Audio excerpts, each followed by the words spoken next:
Welcome back to the Quick Sip podcast, where we talk about entrepreneurship, modern business culture, and the realities behind building something of your own. Today's topic is something almost every business owner have faced at least once. Influencers. You know, those DMs that say, "Hi, I love your brand. Would you like to collaborate? I can review your products to my followers." And suddenly, boom, you're thinking, is this marketing or is this someone trying to ask for free stuff? So today we're gonna ask the real question. Are influencers a powerful tool for business, or are they becoming a nuisance? Alright, let's talk about today's topic. So, let's talk about why influencers exist. Influencers didn't exist or appear out of nowhere. They exist because people trust people more than advertisement. And in the past, businesses relies on billboards, TV ads, and magazine ads. Sometimes even radio. Well, nowadays, always on radio lah. But today, consumers trust recommendations from someone they follow online. For someone with 50,000 followers saying, "This cafe is amazing," people will actually go and try it, obviously. So, influencers essentially became a modern-day word-of-mouth marketing. And when done right, it can be incredibly powerful. But what if it's done wrong? It can damage a business. So let's start with the positive. Because influencers can generally help businesses grow. Number one, instant exposure. If an influencer posts your brand, your product suddenly appears in front of thousands of potential customers, or even a bigger brand. So let's say you are a photographer and you do street photography, and then you want to work with brands like lens cover, lens hood, straps, or whatever, film filters or whatever. And then the big boys suddenly show up. Hey, I want to sponsor you. Hey, I want to market your work.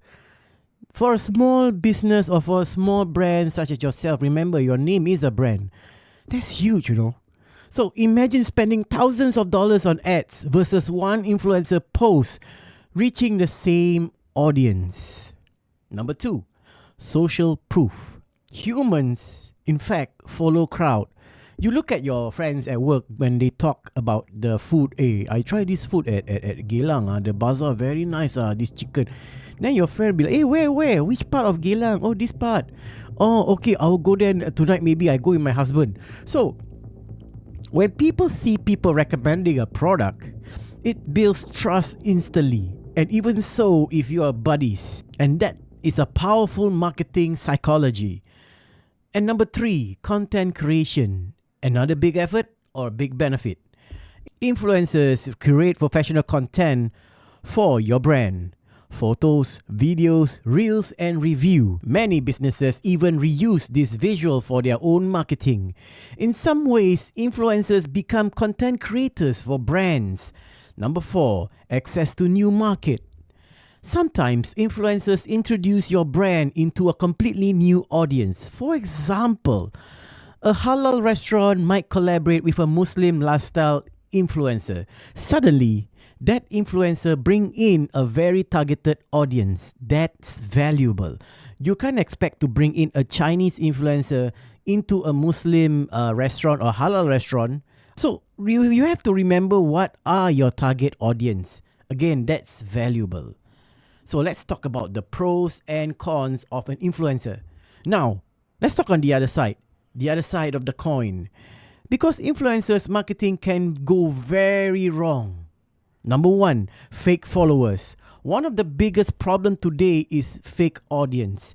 Some influencers buy followers, so they may have 50,000 followers, but only 200 people are actually engaging. That means your marketing money disappears into nothing.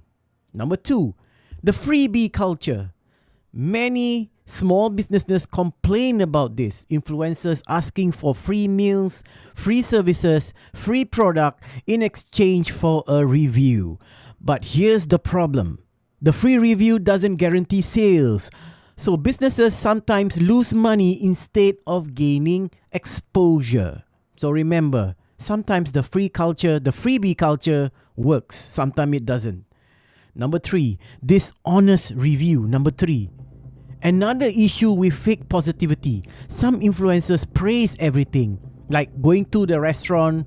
This is amazing. Eating this burger outside. This is life-changing. Eventually, audience starts to realize, hey, this guy, everything only nice, everything only amazing. This person is just advertising everything. And that credibility drops a lot. And remember, influencers also build their brand on trust. Number 4, negative review. Sometimes collaboration turns sour. If an influencer has a bad experience and they might publicly criticize the brand or the product, and because they have a following, that damage spread very fast. So sometimes you have to take a look at the influencers that you bring in to work with you on your brand. And next up, we're going to talk about product placement versus influencers review. A lot of people confuse these two things, but they are actually very different. Product placement, this is branding. The influencer simply uses and show the product naturally. For example, a coffee influencer is bringing a specific brand of coffee beans while making their morning brew. They just feature it as part of their lifestyle. This builds brand familiarity. And versus the influencer's review, this is more direct. The influencer actively talks about the product or the service. They'll explain what they like, number 1. Number 2, what they can recommend. And number 3, why people should try it. This is more powerful marketing, but also more risky. Because influencers' opinion becomes the message. So for myself, what I usually do is I will do product placement. Like I do products like I will continue doing my podcast. I'll place the product in front of the camera, just product placement. Or maybe I will just cook and I'll use the ingredient, or making coffee. It becomes like a lifestyle video so that when people watch, oh, this is interesting. Oh, I can put that into my lifestyle. It looks natural. So next segment, we're going to talk about how things can turn sour. Many influencer partnerships fail because expectations are not clear. Common problems include business expects sales. Influencer thinks they only need to post one photo. Business expects multiple posts. Influencers believe the deal is just a story. Or worse, the influencer accepts free product but never posts anything. This happens more often than people think. What is the solution? Simple. Always have a clear agreement, like a contract, even if it's just through messages.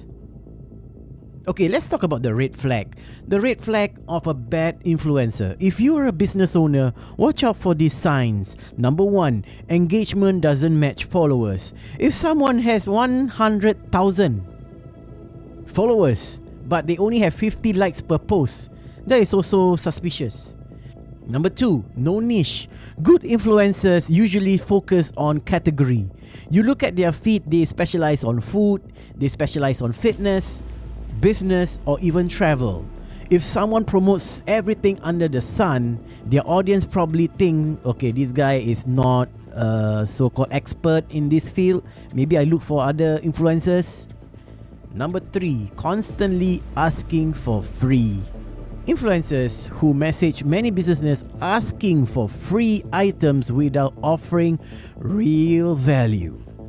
A professional influencers present with a proper proposal. So, like for me, before I meet up, or even if I want to work with a brand, I would send in an email and I would offer what I have in my arsenal, in my inventory, that I can help promote their brand. So remember, if you are an influencer, you want to work with a brand, make sure you have a proper proposal. Number 4, bad reputation. Always check their previous collaboration. Look at the comments. Look at the audience reaction. Sometimes the community already knows if someone is not credible. Or even worse, maybe you look through the brand and maybe you, this brand, I know the owner, I know this person, maybe I go and chat with them.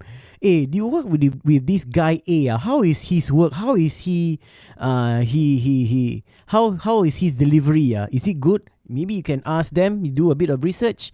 It's not wrong, because at the end of the day, your brand is parked under their name. If something were to go wrong in the future, it's maybe too late to stop him, because him or her, it might be already done too much of a damage. Like what I recommended, look out to the previous brand or the company that they work with. Maybe you can throw them a DM and ask them lah. Next segment, why influencers receive so much hate. Influencers often get a lot of negativity online. Why? Because some people feels influencers culture promotes, number 1, entitlement. Number 2, superficial lifestyle. They think they're atas lah. Number 3, unrealistic expectation. And when an influencer asks for free things, businesses feels exploited. But the truth is, not all influencers are bad. Many work extremely hard to build audiences, product content, and support brands. The key is to find authentic ones, authentic influencers. Influencers are not automatically good or bad. They are simply a marketing tool.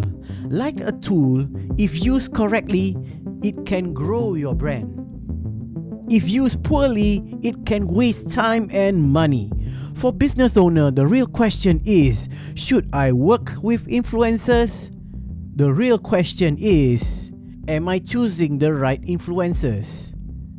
Because the right collaboration can bring incredible exposure, but the wrong one can leave a bad taste in your business.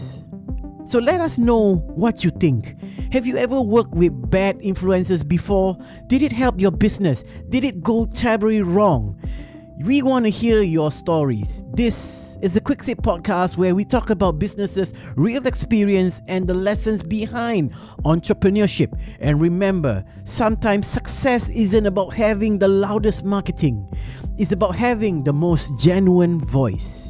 Take care. You've been watching and listening to the Quick Sip podcast, hosted by Harry, available on Spotify and YouTube podcast. Subscribe, like, and follow all our social media networks.